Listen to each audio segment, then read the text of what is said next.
So hello popcorn lovers, it's me আমার welcome to art style. So এখন আমি superstar দেব পুরাণ বন্দ্যোপাধ্যায় এবং অতনু রায় পরিচালিত বথান মুভিটা নিয়ে কথা বলবো। এই হাত ঘুষ খায় না, তাই সহজে ছাড়ানো যায় না। যেন বলেন আপনি আপনি পদে প্রধান, আমি মানুষের বিপদে প্রধান।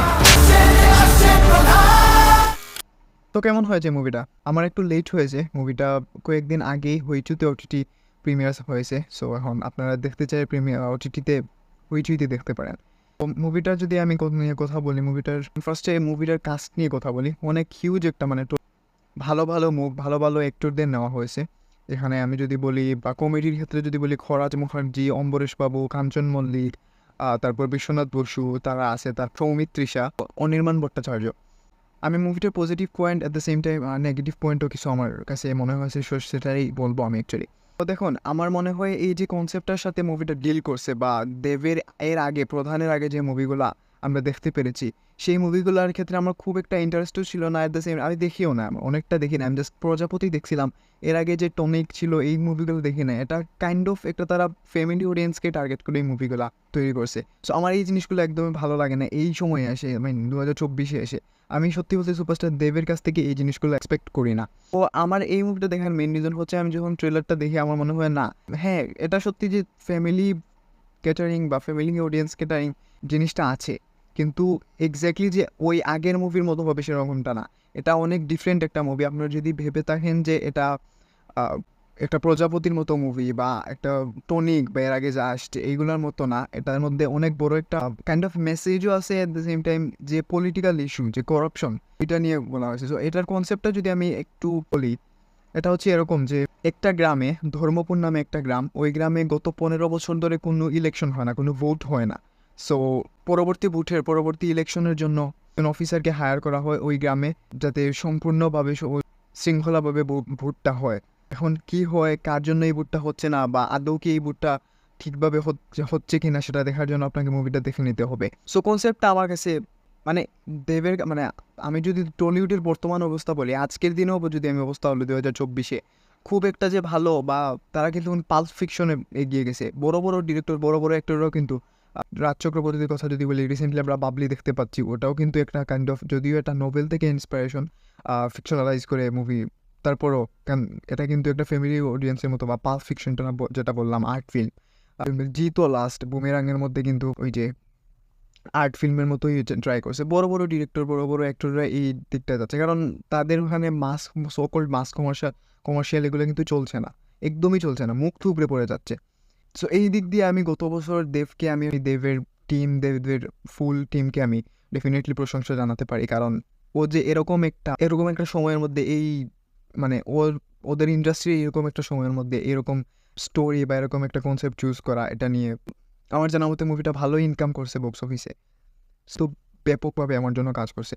তার মেইন কারণ হচ্ছে কমেডি, অ্যাক্টরগুলা যাদেরকে নেওয়া হয়েছে অলমোস্ট টলিউডের নোন ফেস যারা কমেডিয়ান, খরাজ মুখার্জি থেকে শুরু করে কাঞ্চন মল্লিক, অম্বরেশ বাবু, বিশ্বনাথ বসু, তো সবাইকেই কাইন্ড অফ নেওয়া হয়েছে।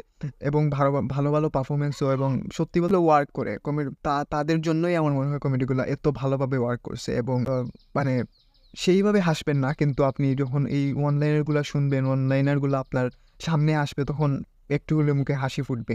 সো এটাই আই থিঙ্ক আমার দরকার একটা মুভিতে, এই পুরাণ বন্দ্যোপাধ্যায় ওনার পারফরমেন্সও ঠিক ছিল। আমি একটা জায়গা স্পেশালি বলতে চাই, উনি একটা কারণে, উনি আগে টিচার ছিলেন একটা পাস্টে, একটা সময়ে, কিন্তু একটা কারণে এখন আর উনি টিচার প্রফেশনটাই বিশ্বাস করেন না, শিক্ষক এটা উনি মানতেই চান না। সো একটা সময় এরকম আছে যে ইন্টারভেল পয়েন্ট, আই থিঙ্ক 7 করে নামতা পড়া হয় ওইখানে। জাস্ট পুরাণ বন্দ্যোপাধ্যায়ের পারফরমেন্সটা দেখুন, এত পারফরমেন্সটা উনি দিয়েছেন, আপনার সত্যি বলতে, আমি বলছি না যে খুব একটা ইমোশনাল হয়ে যাবেন, তবে ওই সময়ের জন্য ওই সিচুয়েশনটা আপনি কিছুটা হলেও আপনার, যত পাথরের মতো দিলি হয়ে থাকুক না কেন, আপনার একটু হলেও আপনার হার্ট ফিল হবে। আর এই মুভিটার আরেকটা বিষয় হচ্ছে ড্রামা জিনিসটা আমার মনে হয় অনেক ভালোভাবে ইউজ করা হয়েছে। অতনুরা অনেক ভালোভাবে ইউজ করতে পেরেছে। আমারটা অনেক জায়গায় ইউজ হয়েছে, অনেক জায়গায় কাজও করেছে। আমার ঠিক জিনিসটা ভালোভাবে ওয়ার্ক করছে এই মুভিতে, যেটা দরকার ছিল এই মুভিটার জন্য। তারপর যদি আমি দেবের পারফরমেন্স বলি, সচরাচর ভালোই ছিল দেবের পারফরমেন্স। দেখো, এই মুভিগুলোর কিছু করার নেই, করাপশনের বিরুদ্ধে ও লড়বে, ও অ্যান্টাগনিস্ট থাকবে, ওদের সাথে লড়বে, ওদের সাথে লড়ে জিতবে, এটাই তো আলটিমেটলি কাহিনী। তার সেরকম কিছু ছিল না করার। আর অ্যাক্ট্রেসের বিষয়ে আমি একটু পরে আসছি। হ্যাঁ, এটাই ছিল। আর কিছু মিলিয়ে ভালোই ছিল। কমেডিটা ভালোভাবে ওয়ার্ক করেছে এবং বেশি পোর্শন ছিল না কমেডির ফার্স্ট হাফে। এবং আমি আরেকটা কথা বলি, সেকেন্ড হাফে গিয়ে আমার মনে হয় মুভিটা একটু সিরিয়াসের মধ্যে যায়। এবং ক্লাইম্যাক্সটার যদি কথা বলি, মানে আলটিমেটলি আমি যদি ক্লাইম্যাক্সটার কথা বলি, অ্যাকচুয়ালি ক্লাইম্যাক্সটা কিন্তু অনেক অনেক ইন্ট্রিগিং, ধরে রাখবে এটা কী হয় না হয় ওই জিনিসটা ছিল। এখন যদি আমি নেগেটিভ নিয়ে কথা বলি, নেগেটিভ পয়েন্টগুলো নিয়ে কথা বলি, দেখুন নেগেটিভ পয়েন্ট আমার মধ্যে 3-4টা নেগেটিভ পয়েন্ট আছে, আমি যেগুলো নিয়ে কথা বলছি।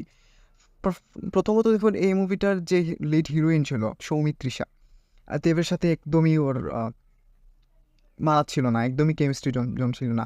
গানগুলো মোটামুটি ভালো ছিল, যেমন আমি বলতে পারি প্রধান যে টাইটেল ট্র্যাক ওটাও ভালো ছিল, মানে থিমের সাথে যাচ্ছিল, মুভির থিমের সাথে। তারপর ফিরে এসো নামের একটা সং আছে অরিন্দম শীলের, ওটাও ভালো ছিল। এবং তারপর আরও যেটা বললাম, কেমিস্ট্রি কিন্তু ওয়ার্ক করে না সৌমিত্রিষা এবং দেবের, একদমই আমার জন্য পোষায়নি।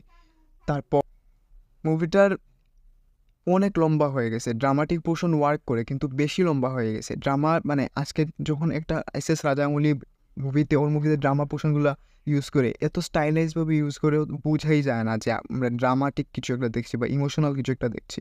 সো কিছু কিছু জিনিস এরকম আছে যে ইমোশনাল করতে গিয়ে বেশি ওভার ড্রামাটিক হয়ে গেছে, এতে এখন একটা সময় পর মনে হয় এটা না থাকলে হতো ভালো হতো, বা আরামসে মানে অনেক সিন ছিল মুভিটা কাট করে দেওয়া যেত। মুভিটার লেন্থটা অনেক বেশি, 2 ঘন্টা 40 মিনিটের মতো লেন্থ। সো এটাকে কেটে আমার মনে হয় 2 ঘন্টা 10 মিনিট 15 মিনিটের মধ্যে রাখা যেত। এই যে মুভিটার ড্রামাটা একটু ওভার ড্রামাটিক হয়ে যায়, তারপর লেন্থটা একটু বেশি, অ্যান্ড কেমিস্ট্রিটা, দেব আর সৌমিত্রিষার কেমিস্ট্রিটা আমার জন্য একবারই ওয়ার্ক করেনি, মানে বোঝাই যায় না এবং মানে স্ক্রিনে ফুটেই ওঠে না ওদের দুজনের কেমিস্ট্রিটা। সো হ্যাঁ, ওভারঅল মুভিটা ভালোই ছিল। আমার ব্রেদার ভালোই লাগছে প্রথম যে জিনিসগুলা। এবং তো হ্যাঁ, মুভিটা কিন্তু আমি বলবো ডিসেন্টই। আমি সত্যি বলতে মুভিটার কনসেপ্টটার জন্য আমি দেখতে বসেছিলাম। এবং হ্যাঁ, আরেকজনের কথা মেইনলি বলতে হবে, অনির্বাণ ভট্টাচার্য। ওনার জাস্ট পারফরমেন্সটা দেখবেন আপনি এই জায়গায়, মানে ফাটিয়ে দিয়েছেন আমার মনে হয়। সো এই অভিনেতাদের আমার মনে হয় এই ধরনের যদি স্টোরি দেওয়া হয়, এই ধরনের অভিনেতাদের, মানে অনির্বাণ ভট্টাচার্য, ওরা ফাটিয়ে দেয় অ্যাকচুয়ালি। সো হ্যাঁ, এটাই ওভারঅল ছিল আমার প্রধান মুভিটা নিয়ে মতামত। সো আপনারা যদি কেউ দেখে থাকেন প্লিজ কমেন্টে জানাবেন আপনাদের কীরকম লাগলো। সো এই মুভিটাকে রেটিং দিই তাহলে 2.5 আউট অফ 5 দেবো। অ্যান্ড অ্যাজ এ সিনেফাইল যদি আমি মুভিটাকে রেটিং দিই তাহলে 2 আউট অফ 5। সো আজকের জন্য এতটুকুই। ভিডিওটা যদি ভালো লাগাতে লাইক, কমেন্ট, সাবস্ক্রাইব করবেন। ততক্ষণ পর্যন্ত ওয়েট করুন এবং দেখতে থাকুন ওয়ার্কসটাই। বাই।